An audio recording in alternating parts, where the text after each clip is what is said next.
manolotra ny arahaba momba piraritsoa atsika tsirairay avy mpanaraka ny fandarana meteo ary asaina fanajana renao anaraka izany hatramin'ny farany anjaka ny zavina ho an'ny rapitsy sy amin'ny alakamisy any ho an'ny faritry ny afovoantany sy ny tapany atsiminy Madagasikara. Noho izany dia tokony hitandrina ireo mpampiasa lalana vao maraina amin'ny zoma sy amin'ny sabotsy ihany kosa dia vinavinaina hisikidina ny maripana ambony indrindra ary ahazo herika ny ilana tsinanan'ny faritry ny afovoantany torak'izany ihany koa ny amin'iny morontsiraka tsinanany Madagasikara ray manontolo iny homafy kosa ny fitokandrivotra ny aty amin'ny tendrony avaratra sy ny any amin'ny manodidina ny Sofia any. Izay ny amin'iny ary fa toy izao ny mety toetry ny andro no vinavinaina ho an'ny rapitso ny maraina dia tsy komena tanteraka ny andro manerana nosy izany hoe ny fandrimbony ny rahona sy ny masoandro ary ny fisavany andian-javina na zavitany vao maraina ho an'ny faritry ny afovoantany sy ny tapany atsimon'ny Madagasikara ray manontolo iny tsy dia misy fiovana firy ny hariva izany hoe ny fandrimbony rahona sy ny masoandro na ibalika mihitsy ary ny masoandro manerana nosy.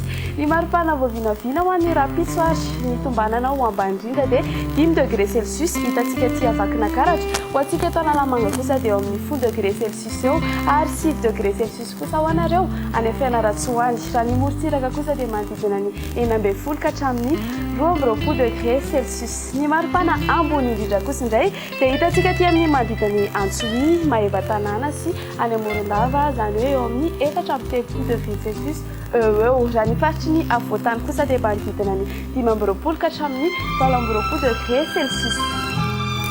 Raha hiampita ranomasina ary ianao dia toy izao ny mety toetry ny andro no vinavinaina ho andro tanàn-dehibe sy nosy manodidina antsika hifandrimbony rahona sy ny masoandro any Paris sy Milan ary Johannesburg izany any koa nany Nairobi sy Comores ary Seychelles sy La Réunion azorana tandrifindrahona ary haikotroka kosa ny any Bangkok.